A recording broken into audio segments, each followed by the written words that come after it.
Welcome to This Week in Taiwan. I'm Iris Xu. Every Saturday, we break down the biggest stories making headlines across the country. From politics and policy to culture and the unexpected. Whether you are tuning in from Taipei or halfway around the world, we've got you covered with what you need to know to stay in the loop. Taiwan is home to 23 million people, and you might think what happens on this small island doesn't affect you. But in reality, it is quite the contrary. From geopolitics to global supply chains, Taiwan is more connected to your life than you might expect. So let's get into this week's news and see just how interconnected we really are.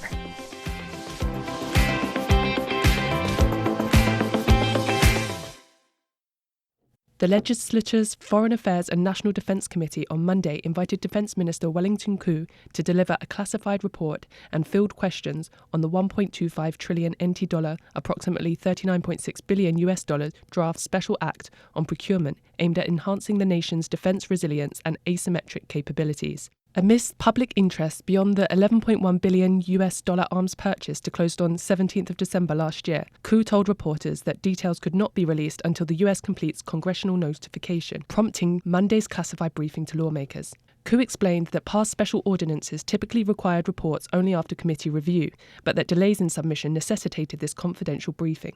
He said proportions for arms purchases, commercial buys and commissioned production await legislative budget approval. Rumours circulated that the KMT would propose its own ordinance version. Koo stressed that his ministry's draft aligns with current threats and operational needs, urging discussion on it. He said, "We still hope that if the ruling and opposition parties have any opinions, they can be discussed within our version of the ordinance. If revisions are needed, they can be made within this ordinance as well, and there should be no need to propose their own version." Committee convener and DPP legislator Wang Tingyu said the budget concerns the safety of 23 million Taiwanese and signals resolve to allies. He defended the classified format as serving national interest through representative politics, not secrecy, dismissing black box criticisms from outsiders as a misunderstanding of legislators' closed-door meetings. Wang noted US arms sales typically follow State Department approval, Taiwan's budget approval, then congressional notice, a routine upended this time by early US disclosure, signaling commitment to communication.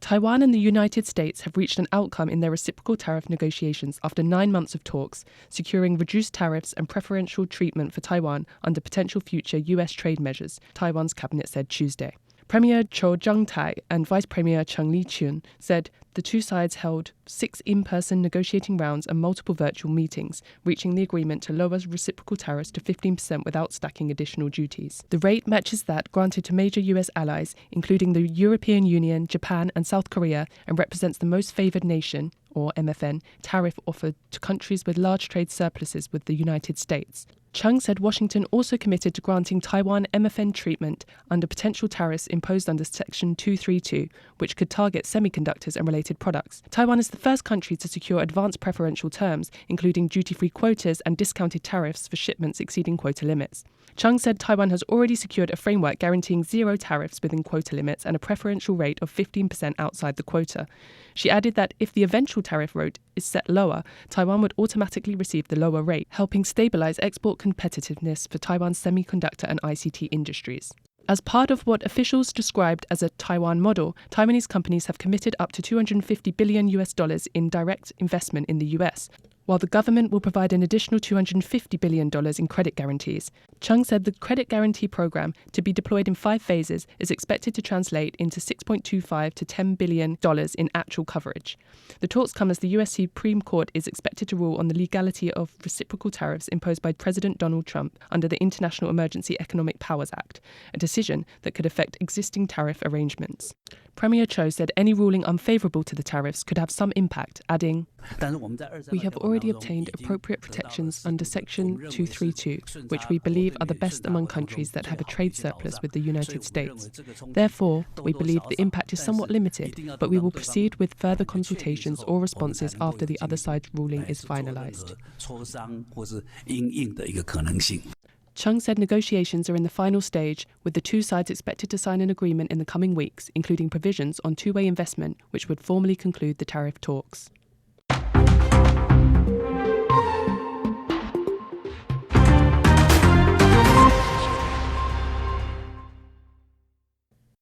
On Tuesday, President Lai Ching-te awarded the Order of Brilliant Star with Special Grand Cordon to former Speaker of the Czech Chamber of Deputies, Markéta Perová-Adamová. The award recognises her significant contributions to strengthening Taiwan-Czech relations. President Lai commended years of collaboration between the two democracies in areas such as trade, investment and technology. He emphasised that this partnership is based not only on shared values, but also on genuine long-term economic potential. Lai recalled Adamova's 2023 visit to Taiwan, during which she led a delegation of 160 members despite facing external pressure. He described the visit as a milestone that conveyed her message of solidarity with Taiwan. Additionally, he highlighted her advocacy for peace in the Taiwan Strait, her promotion of pro-Taiwan resolutions in the Czech Parliament, and her efforts to bring artifacts from the National Palace Museum to Prague as examples of her friendship with Taiwan. In her remarks, Adamová expressed her honour at receiving the award from President Lai, highlighting Czechia's deep appreciation for freedom and democracy. She described Taiwan as a partner that embodies courage, open-mindedness, and a commitment to peace. Adamová stated that the award is not merely a personal honour, but a symbol of the enduring friendship between the people of Taiwan and the Czech Republic.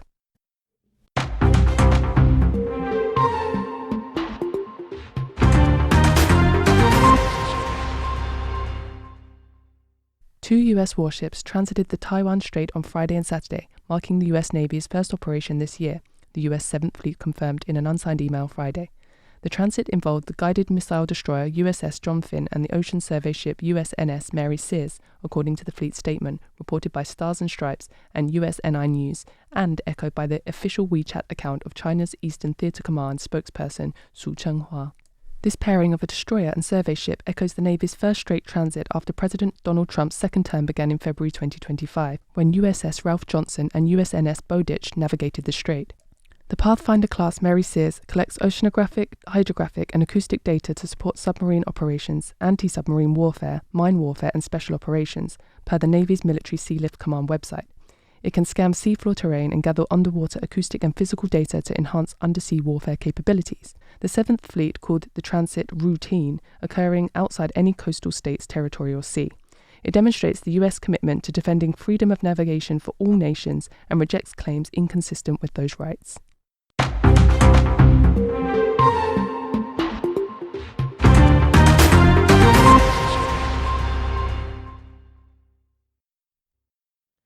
The Defence Ministry said Thursday that it could no longer scrape by with minimal deterrent capabilities amid escalating threats from China, urging the Legislature to promptly review the annual defence budget and a proposed 1.25 trillion NT dollar, approximately $39.5 billion US dollar special defence budget to avoid disrupting military build-up plans.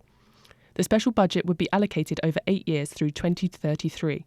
President Lai Ching-te said on November 26th that Beijing aims to be ready to take Taiwan by force by 2027, prompting questions on whether extending procurement to 2033 is too slow.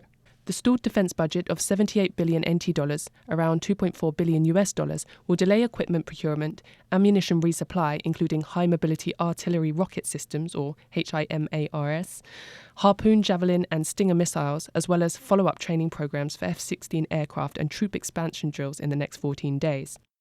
Defence Ministry's Strategic Planning Director General Huang Wenshi said that enemy threats are now 10 times more severe than before and that they must immediately prepare against potential threats. Though the ministry and Western intelligence assess that China will be prepared to invade Taiwan by 2027, they stress that the military build-up is long-term and cannot focus solely on that year. Defence underpins livelihood, economy, society and education, the ministry said.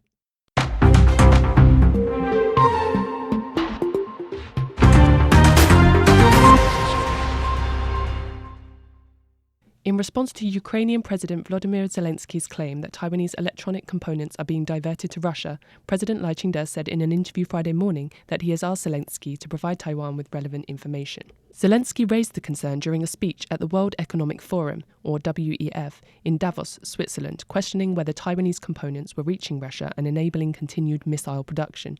Lai reiterated that Taiwan stands with Ukraine and said that they were willing to strengthen controls on goods routed through third countries and those that conceal their final destination in order to prevent them from entering Russia. In addition, Lai posted on the social media platform X, emphasizing that Taiwan has long cooperated with international partners and firmly supports Ukraine through humanitarian assistance and coordinated sanctions against Russia. He again expressed his sincere hope for a peaceful resolution to the Russo-Ukrainian war as soon as possible.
And that is it for this week in Taiwan. My name is Eloise Phillips, filling in for Iris Xu. If you want to know more about what's going on in Taiwan, visit our website at rti.org.tw/en. Until next time.